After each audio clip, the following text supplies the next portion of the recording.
is there a way that, obviously if we sign up as a customer, can we figure that information out? Can you guys help us walk through that information? Can we talk about, what that looks like as Cordy? How is that going to affect me as a shipper? Sure. Yeah. And actually that's something that we have really pushed really hard this year.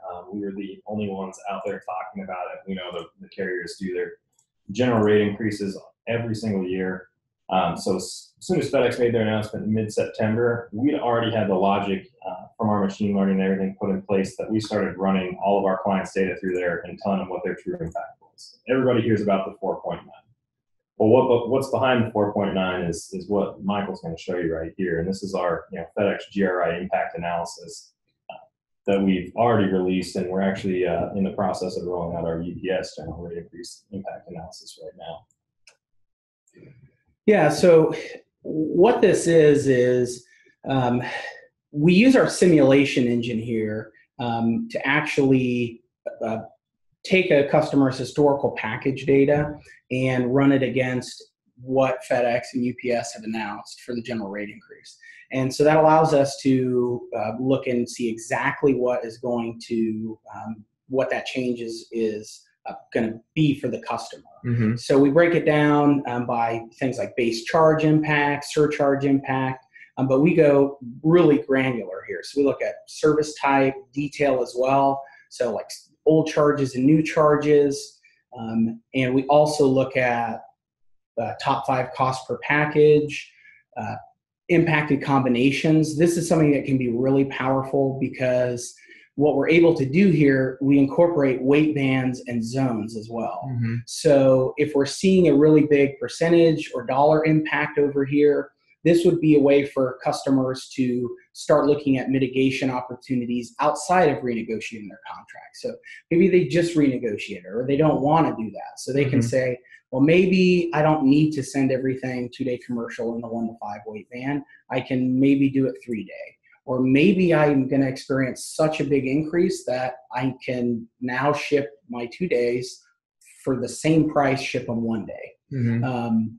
And being able to understand the financial impact of that and understanding the surcharge types and cost per package as well. So we control for a lot of things in this analysis, things like volume as well, and the reps your rep as well as our teams will be able to actually analyze this and kind of walk through the customers as well. This is free. We do this automatically as a part of the audit, and we do this every year for our customers as soon as the data becomes available from the carrier. But this is a really good roadmap for customers to be able to forecast what their costs are going to be in the new year, and also to figure out what types of strategies they can do for mitigation outside of renegotiating their contract.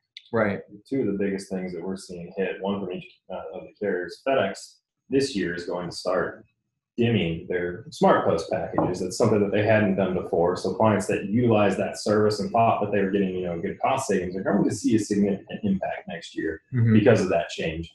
And then sticking with that dim theory, rolling over to UPS, last year they had a double threshold.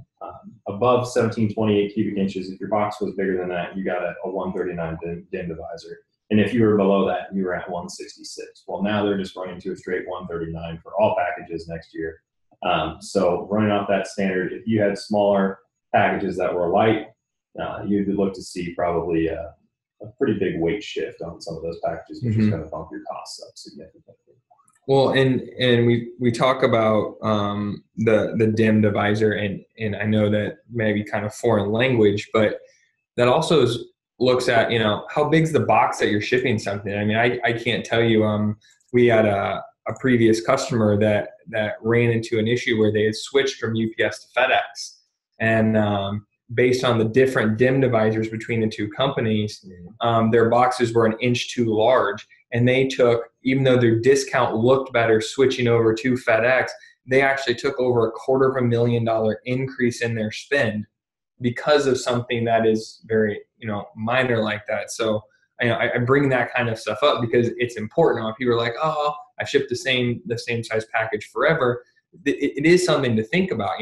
If I shrink my box by an inch, do I get myself out of, and all of a sudden move my thing? And most of the folks on here also ship actual freight international. We're talking about air freight or ocean freight, and that works the same way. Sure.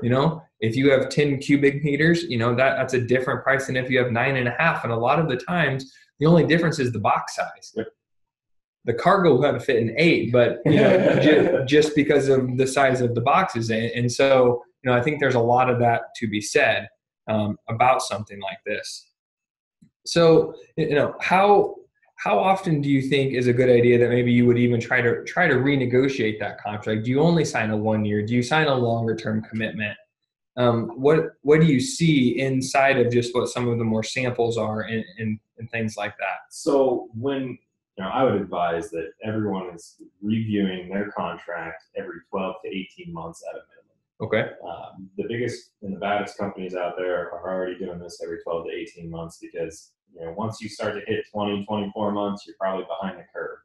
Now, that being said, there are certain incentives. There are components that are beneficial, and there's certain agreements that can get put together to where you can look at that and say, you know what?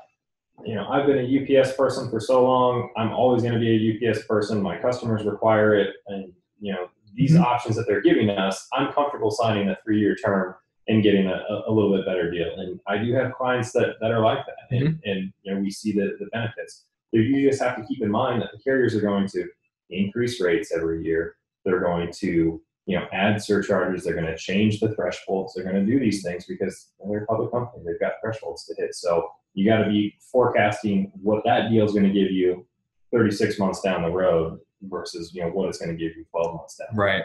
No, that makes a lot of sense. We talk about some of the surcharges and we talked about how we split that, but let's talk about maybe some of the other things.